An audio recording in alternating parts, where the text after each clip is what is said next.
Assalamualaikum warahmatullahi wabarakatuh. Perkenalkan, nama saya Zulfikar Islam Sakti Hariwardhani Putra dari Fakultas Hukum kelas I dengan NIM 430. Dan saya Aditya Budi Utomo dari Fakultas Hukum kelas I dengan NIM 446. Pada video kali ini, kami berdua akan membahas tentang teori-teori kriminologi menurut mazhab lingkungan atau sosial kultural atau sosial kriminal. Tetapi sebelum kami berdua membahas teori-teori tersebut, kami akan membahas tentang apa itu kriminologi dan apa itu kejahatan. Kasus penembakan Rina Wulandari, warga Jalan Cemara, Banyumanik, Semarang pada Senin 18 Juli lalu akhirnya terungkap. Berbekal rekaman kamera pengawas dan keterangan sejumlah saksi, tim gabungan Polri dan TNI berhasil meringkus 4 tersangka penembakan di tempat berbeda, yakni Semarang, Demak, Klaten, dan Magetan. Mereka adalah S alias Babi, AS alias Gondrong, S alias Sirun, dan P. Petugas terpaksa melumpuhkan para tersangka dengan timah panas karena mencoba melawan dan kabur saat akan ditangkap. Mereka diduga merupakan kelompok bayaran, seiring dengan adanya pengakuan salah satu tersangka mendapat imbalan uang dari suami korban, Kopral 2 Muslimin atau Kopda M. Selain menggunakan jasa pembunuh bayaran, tim gabungan Polri dan TNI juga menemukan fakta Kopdal Muslimin beberapa kali menyewa pelaku untuk membunuh istrinya. Caranya dengan memberi racun, santet, hingga percobaan pencurian. Tim gabungan Polri dan TNI kini berfokus memburu Kopda M yang menghilang hingga di satuan kerjanya Arhanud 15 Semarang dinyatakan tidak hadir tanpa izin. Petugas meminta Kopda M segera menyerahkan diri sebelum dilakukan tindakan tegas dan terukur atas perbuatan yang disangkakan. Pada saat dilakukan penembakan satu kali, rupanya suami itu melihat di lantai atas. Jadi di lantai atas itu ada CCTV, suaminya melihat monitor, begitu istrinya ketahuan ditembak masih berjalan, diperintahkan kembali itu eksekutornya. Jadi eksekutornya setelah nembak dia pergi. Di 200 meter ada pos di sana, kemudian ditelepon lagi bahwa itu istri saya nggak mati, intinya begitu. Istri anggota TNI yang menjadi korban penembakan, Rina Wulandari, masih dirawat secara intensif di Rumah Sakit Dr. Karyadi Semarang. Kondisi wanita 34 tahun itu stabil, tetapi masih belum boleh dijenguk, bahkan oleh Kepala Staf Angkatan Darat, Jenderal Dudung Abdurrahman. Kepada Kasat, dokter yang merawat menjelaskan, korban menjalani operasi pada Minggu malam. Korban mengalami luka pada organ dalam akibat ditembak 2 kali di bagian perut pada pekan lalu. Tim Liputan CNN Indonesia. Jadi, kriminologi berasal dari bahasa Latin, yaitu crimen dan logos. Crimen berarti kejahatan, sementara logos berarti ilmu. Sehingga kriminologi adalah ilmu yang mempelajari tentang kejahatan, atau mempelajari segala aspek tentang kejahatan. Jadi, kata kriminologi ini pertama kali digunakan oleh antropolog Perancis yang bernama Paul Topinard sekitar tahun 1830 hingga 1911. Kriminologi ini didefinisikan sebagai studi sistematis tentang sifat, jenis, penyebab, dan pengendalian dari perilaku kejahatan, penyimpangan, kenakalan, maupun pelanggaran hukum. Kriminologi ini adalah ilmu sosial terapan, di mana kriminolog ini bekerja untuk membangun pengetahuan tentang kejahatan dan pengendaliannya berdasarkan penelitian yang empiris. Nah, penelitian ini yang membentuk dasar untuk pemahaman, penjelasan, prediksi, pencegahan, serta kebijakan dalam sistem peradilan pidana. Edwin Sutherland, seorang ahli kriminal, dalam bukunya yang berjudul Principles of Criminology menjelaskan, kriminologi mempelajari 3 hal, meliputi yang pertama yaitu sebab kejahatan atau dikenal dengan etiologi kejahatan, kemudian pembentukan hukum atau sosiologi hukum, serta pengendalian, pencegahan, dan perlakuan terhadap pelanggaran hukum atau yang disebut dengan penologi. Menurut Edwin Sutherland dan Donald Cressy, kriminologi adalah kesatuan pengetahuan yang mempelajari kejahatan sebagai gejala sosial, termasuk dalam ruang pembahasan ini meliputi proses pembentukan hukum, yaitu pelanggaran hukum dan akibat atau reaksi daripada pelanggaran hukum itu. Meskipun sangat dipengaruhi oleh sosiologi, kriminologi juga berakar pada sejumlah disiplin ilmu lain, seperti antropologi, biologi, ekonomi, geografi, sejarah, filsafat, ilmu politik, psikiatri, dan psikologi. masing-masing disiplin tersebut mengembangkan pemikiran, sudut pandang, serta metode yang berbeda untuk mempelajari dan menganalisis penyebab kejahatan dengan berbagai implikasi kebijakan. Kemudian, mengapa kita harus belajar kriminologi? Dengan mempelajari kriminologi tersebut, berarti kita dapat melihat fenomena kejahatan dengan pemahaman yang sebenar-benarnya. Hal ini beralasan karena seringkali pemahaman mengenai kejahatan yang ada di dunia saat ini mengandung sejumlah asumsi yang tidak benar dan tidak berdasar. Selain itu, dengan mempelajari kriminologi tersebut dapat digunakan sebagai dasar pembuatan kebijakan publik atau kebijakan kriminal, serta pengambilan keputusan yang tepat untuk merespon fenomena kejahatan. Bahkan, perkembangan kriminologi kontemporer ditandai dengan kemunculan public criminology yang bertujuan untuk menghilangkan sekat antara akademisi dengan publik secara luas. Rekomendasi ilmiah dari kriminolog digunakan sebagai dasar pembentukan kebijakan yang mengedepankan keadilan sosial, social justice, dan penghormatan terhadap hak asasi manusia atau human rights. Kemudian, kajian-kajian dalam kriminologi yaitu dapat dikelompokkan menjadi 4 aspek atau 4 pembahasan. Yang pertama yaitu kejahatan, yang kedua pelaku kejahatan, yang ketiga korban kejahatan, dan yang keempat adalah reaksi masyarakat terhadap kejahatan itu. Perkembangan kriminologi yang begitu cepat, setidaknya selama 4 dekade terakhir, memunculkan berbagai macam kajian yang amat beragam di antara para kriminolog. Seperti yang pertama yaitu ketimpangan gender, kemudian ada kenakalan dan perlindungan anak, ada juga pelanggaran hak asasi manusia, kemudian kejahatan white collar, kemudian ada penghukuman dan pemenjaraan, ada juga sistem peradilan pidana, teror dan terorisme, kejahatan terhadap lingkungan, ada juga polisi dan pemolisian, juga menyangkut tentang media, narkotika, kejahatan cyber, kejahatan transnasional, dan terorganisir, hingga kebijakan kriminal. Jadi dari semua kajian tersebut itu merupakan manfaat dari perkembangan kriminologi yang begitu cepat. Serta perkembangan tersebut tidak menutup kemungkinan seiring dengan pesatnya arus globalisasi, kajian kriminologi semakin berkembang dengan mengeksplorasi berbagai seluk-beluk pemaknaan manusia terhadap kejahatan yang belum dikenali sebelumnya. Kemudian ada juga kriminologi yang berhubungan dengan hukum pidana. Jadi kriminologi dan hukum pidana itu memiliki satu keterikatan atau saling berkaitan. Kriminologi lebih mengutamakan tindakan preventif. Oleh karena itu, baik di bidang ekonomi, sosial budaya, dan hukum, serta faktor alamiah seseorang merupakan kajian dari kriminologi tersebut, sehingga dapat memberikan solusi yang tepat, serta hasil yang memuaskan dalam upaya penanggulangan kejahatan.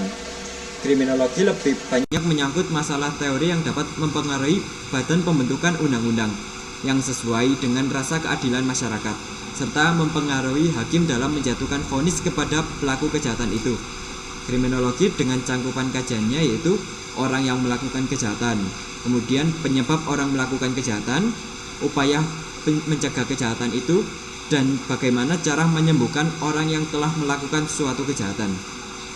Hukum pidana atau criminal law sebagai disiplin ilmu normatif mempelajari kejahatan dari segi hukum atau mempelajari aturan tentang kejahatan itu. Dengan perkataan lain, mempelajari tindakan yang dengan tegas disebut oleh peraturan perundang-undangan sebagai kejahatan atau pelanggaran yang dikenal dengan hukuman pidana. Apabila belum ada peraturan perundang-undangan yang memuat tentang hukuman yang dapat dijatuhkan pada penjahat atau pelanggar atas tindakan tersebut, maka tindakan yang bersangkutan bukan tindakan yang dapat dikenai hukuman. Pandangan tersebut bersumber pada asas nullum delictum nulla poena sine previa leg poenali. Hukum pidana berusaha untuk menghubungkan perbuatan jahat dengan hasil pembuktian bahwa ia melakukan perbuatan tersebut untuk meletakkan criminal responsibility.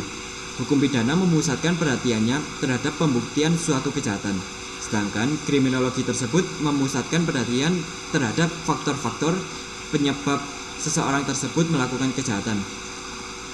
Kriminologi ditujukan untuk mengungkapkan motif pelaku kejahatan, sedangkan hukum pidana ditujukan kepada hubungan antara tindakan, dan akibatnya dari tindakan kejahatan tersebut atau yang disebut dengan hukum kausalitas. Kriminologi adalah suatu ilmu yang lebih luas daripada hukum pidana, di mana pengertian-pengertiannya dapat digunakan untuk memperjelas konsep-konsep dan masalah yang terdapat dalam hukum pidana. Jelasnya bahwa metasains di atas bukan hanya pelengkap terhadap hukum pidana, bahkan merupakan disiplin yang lebih utama daripadanya. Kemudian, apa saja manfaat dan tujuan mempelajari kriminologi tersebut? Manfaat mempelajari kriminologi yang pertama yaitu hasil penelitian kriminologi tersebut dapat membantu pemerintahan dan para penegak hukum atau aparat negara untuk mengungkapkan kejahatan-kejahatan. Kedua, membantu untuk melakukan kriminalisasi dalam produk peraturan perundang-undangan pidana.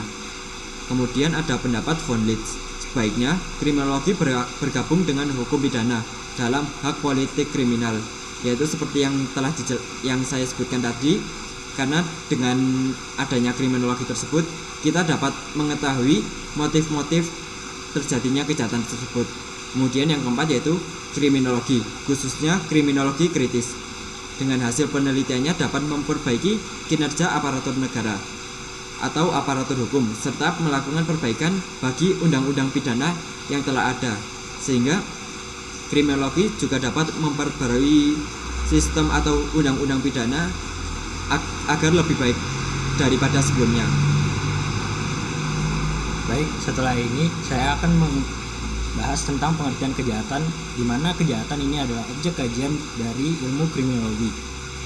Pengertian kejahatan menurut tata bahasa atau Kamus Besar Bahasa Indonesia adalah perbuatan atau tindakan yang jahat.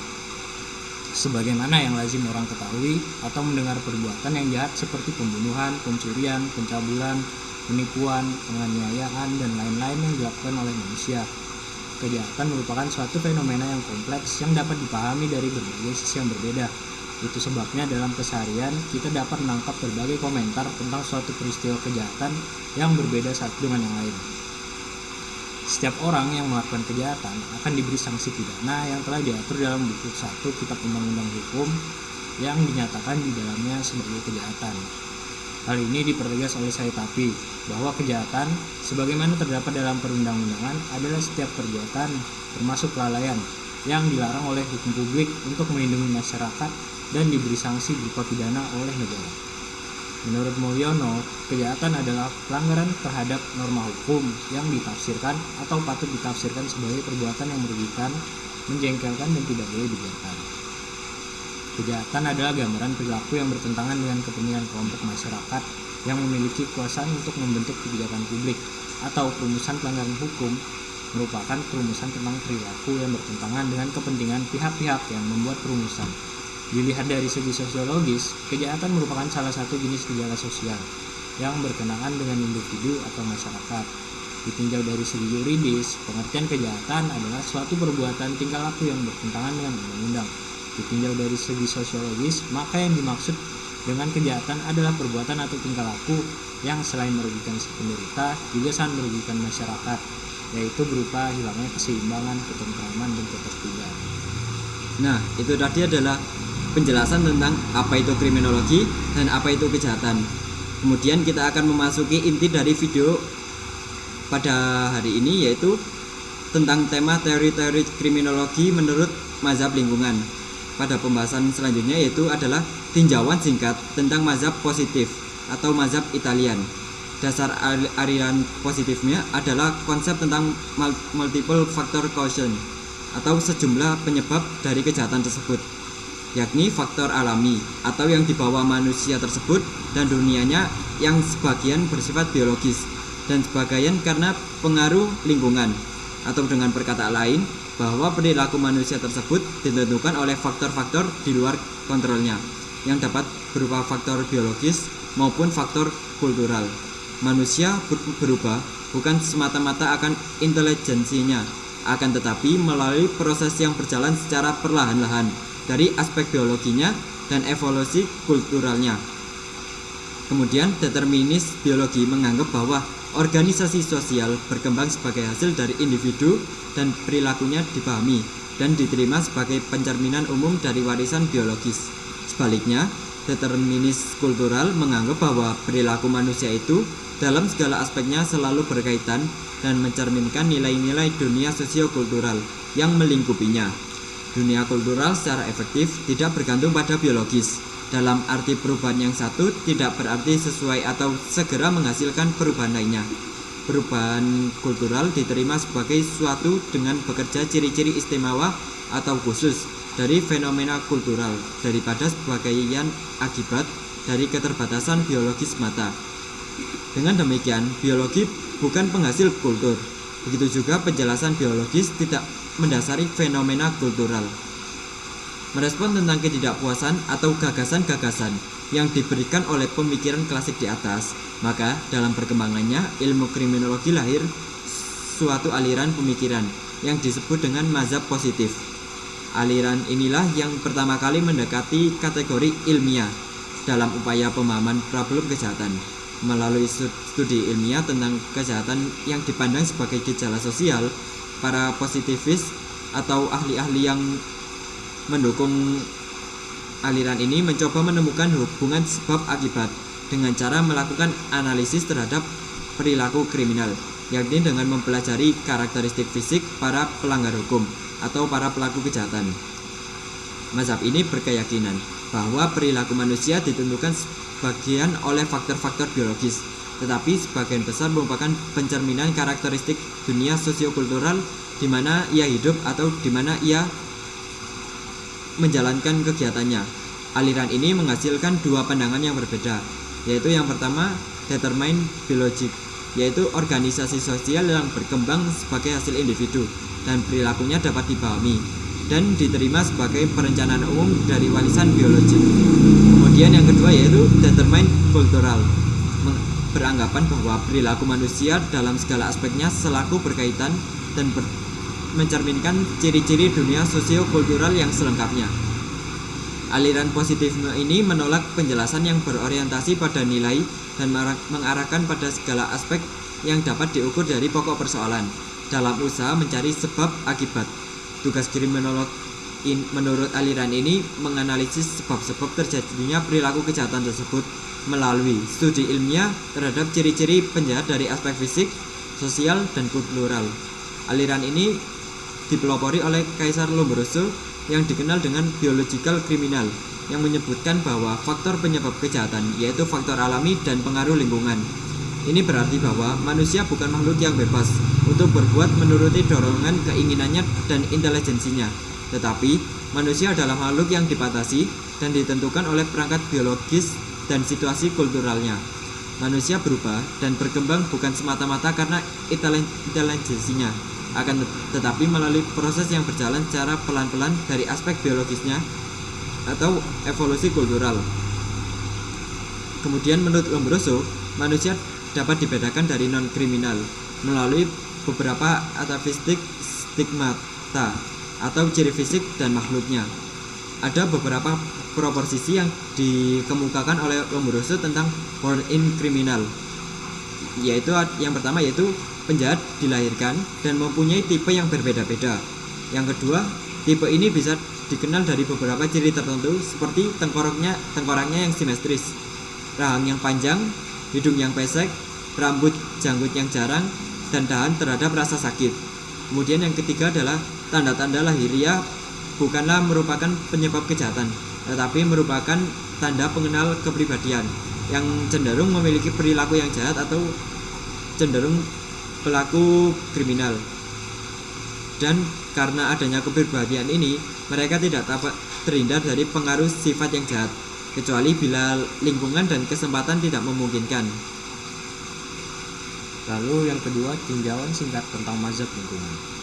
Ketika Lombroso dengan penganutnya memajukan ajarannya tentang kejahatan yang bercorak antropologi pada tahun 70-an dari abad ke-19, sejak permulaan dunia kedokteran, Prancis sudah menentangnya.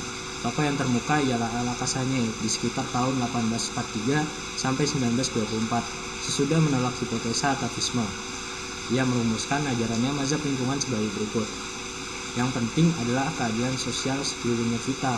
Keadaan sekeliling kita adalah suatu pemenihan untuk kejahatan. Lihat dari teori kriminologi, yaitu teori asosiasi diferensial dan teori lingkungan. mengatakan bahwa teori asosiasi diferensial menurut Edwin H. Sutherland, perilaku kriminal merupakan perilaku yang dipelajari di dalam lingkungan sosial. Semua tingkah laku dipelajari dengan berbagai cara. Oleh karena itu, perbedaan tingkah laku yang konform dengan kriminal adalah apa dan bagaimana sesuatu itu dipelajari. Sedangkan teori lingkungan atau teori ini juga disebut sebagai mazhab Prancis. Menurut Tarde, seseorang melakukan kejahatan karena dipengaruhi oleh faktor di sekitarnya atau faktor lingkungannya, baik lingkungan keluarga, lingkungan ekonomi, lingkungan sosial, dan lingkungan budaya, serta pertahanan keamanan termasuk dengan dunia luar, serta penemuan teknologi. Menurut Tarde, ia berkata bahwa orang menjadi jahat disebabkan karena pengaruh mutation. Berdasarkan pendapat Tarde tersebut, seseorang melakukan kejahatan karena orang tersebut meniru keadaan sekelilingnya. Kemudian yang terakhir adalah teori-teori kriminologi menurut mazhab lingkungan.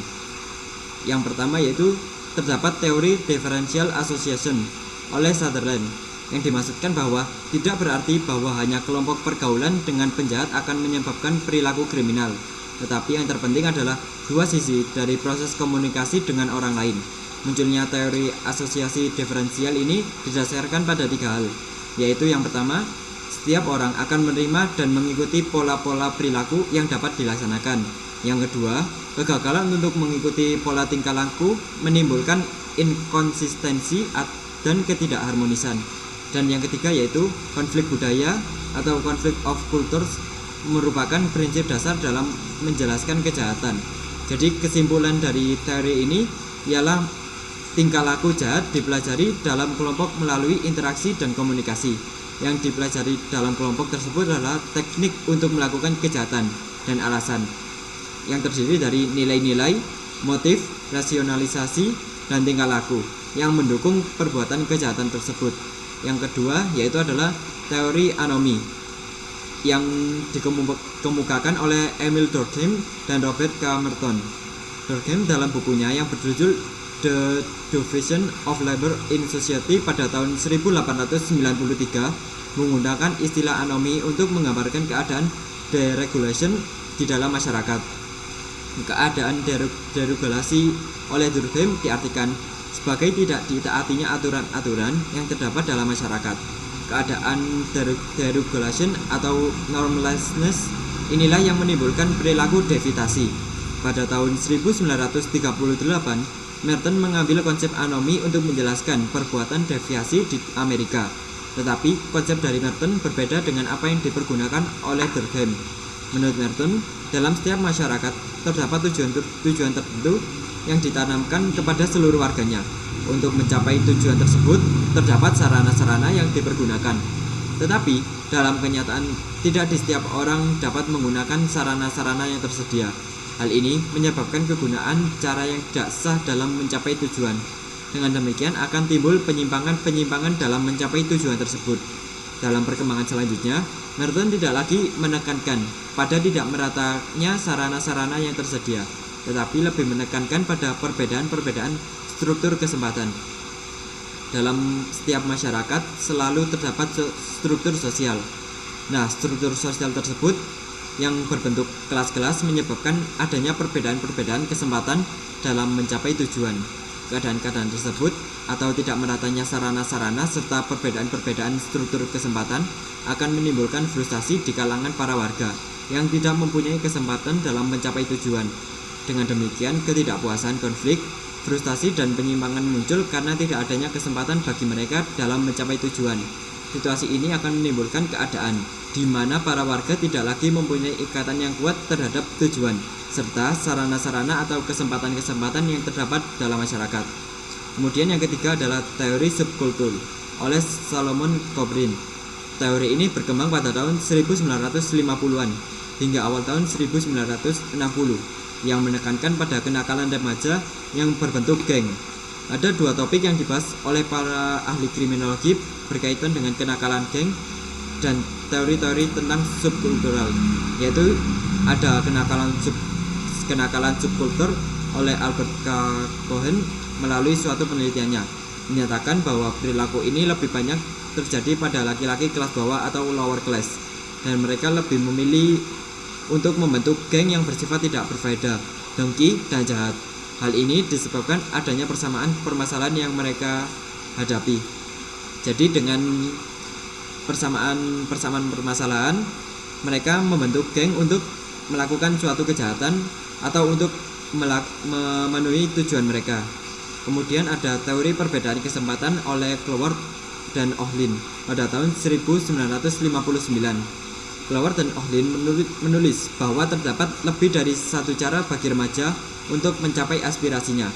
Pada masyarakat urban yang merupakan wilayah kelas bawah, terdapat berbagai kesempatan yang sah, yang dapat menimbulkan berbagai kesempatan. Dengan demikian, kedudukan masyarakat menentukan kemampuan untuk berpartisipasi dalam mencapai kesuksesan, baik melalui kesempatan konvensional maupun kriminal. Yang keempat yaitu teori label oleh Howard S. Becker dan Edwin Lemmer. Teori ini lahir pada tahun 1960-an. Pendekatan teori labeling dapat dibedakan dalam dua bagian. Yang pertama, persoalan tentang bagaimana dan mengapa seseorang memperoleh cap atau label. Kedua, efek labeling terhadap penyimpangan tingkah laku berikutnya. Sudah menjadi kesepakatan di antara para penganut teori label bahwa proses pemberian label merupakan penyebab seseorang untuk menjadi jahat. Menurut Rombi Atmasasmita, terdapat dua konsep penting dalam teori ini, yaitu primary deviance ditujukan kepada perbuatan penyimpangan tingkah laku awal serta secondary deviance berkaitan dengan reorganisasi psikologis dari pengalaman seseorang sebagai akibat dari penangkapan dan cap sebagai penjahat. Sekali cap atau status ini dilekatkan pada seseorang, maka sangat sulit orang yang bersangkutan untuk selanjutnya melepaskan diri dari cap tersebut, yang kemudian akan mengidentifikasikan dirinya dengan cap yang telah diberikan masyarakat terhadap dirinya. Yang kelima, teori konflik. Teori ini muncul tidak lama setelah teori label.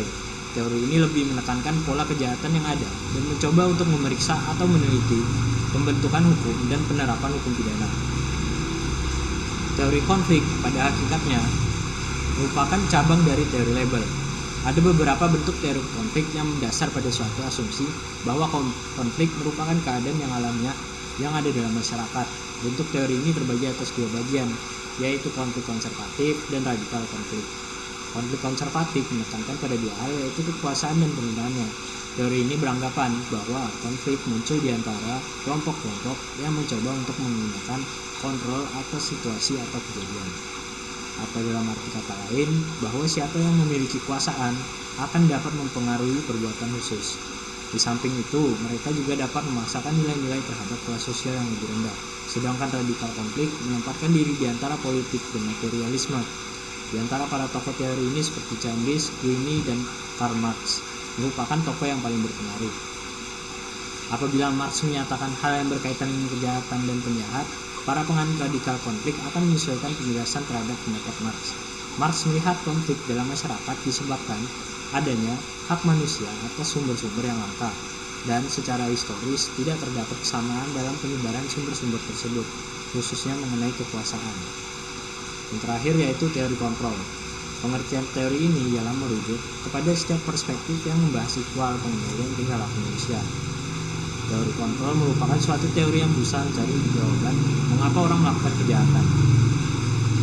Berbeda dengan teori-teori lainnya, teori kontrol tidak lagi mempertanyakan mengapa orang melakukan kejahatan, tetapi mengubah pertanyaan tersebut menjadi mengapa tidak semua orang melanggar hukum atau mengapa orang taat pada hukum. Ditinjau dari sosiologi, kejahatan merupakan suatu persoalan yang paling serius atau penting dalam hal timbulnya di organisasi sosial. Karena penjahat-penjahat itu sebenarnya melakukan perbuatan-perbuatan yang mengancam dasar-dasar dari pemerintah, hukum, ketertiban, dan kesejahteraan umum. Adapun unsur-unsur kejahatan yaitu meliputi: yang pertama, harus ada sesuatu perbuatan manusia berdasarkan hukum pidana positif yang berlaku di Indonesia yang dapat dijadikan subjek hukum hanyalah manusia. Demikian pula badan hukum. Badan hukum dapat melakukan perbuatan hukum dan dapat menjadi subjek hukum. Akan tetapi badan hukum tidak dapat dituntut karena hukum pidana. Hal ini sesuai dengan sifat hukum pidana kita yang bersandar pada ajaran mengharuskan adanya unsur dosa. Yang kedua, perbuatan itu harus sesuai dengan apa yang dirumuskan dalam ketentuan pidana. Untuk hal ini perlu diselidiki apakah unsur-unsur yang dimuat di dalam ketentuan hukum itu terdapat di dalam perbuatan. Yang ketiga, harus terbukti adanya dosa pada orang yang berbuat. Untuk dapat dikatakan seseorang berdosa, diperlukan adanya kesadaran pertanggungjawaban, adanya hubungan berpengaruh dari keadaan jiwa orang atas perbuatannya, kehampaan alasan yang dapat melepaskan diri dari pertanggungjawaban. Yang keempat, perbuatan itu harus berlawan dengan hukum secara formal. Perbuatan yang terlarang itu berlawanan dengan perintah undang-undang, itulah perbuatan melawan hukum. Yang kelima, terhadap perbuatan itu harus tersedia ancaman hukuman di dalam undang-undang.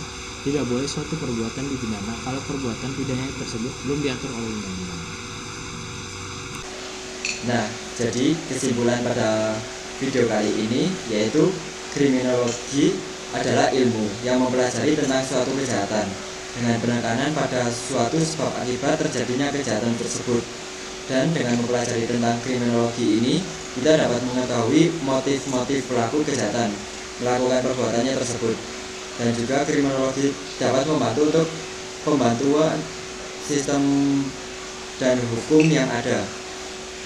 Kemudian kriminologi ada karena di dalam hukum pidana ada yang namanya ius constituendum, yang artinya hukum yang dicita-citakan atau hukum yang berlaku di masa yang akan datang. Karena perlu mempelajari hukum yang dicita-citakan, maka diperlukanlah kriminologi untuk mengetahui apa saja kejahatan tersebut dan juga dapat membantu dalam pembaruan sistem perundang-undangan.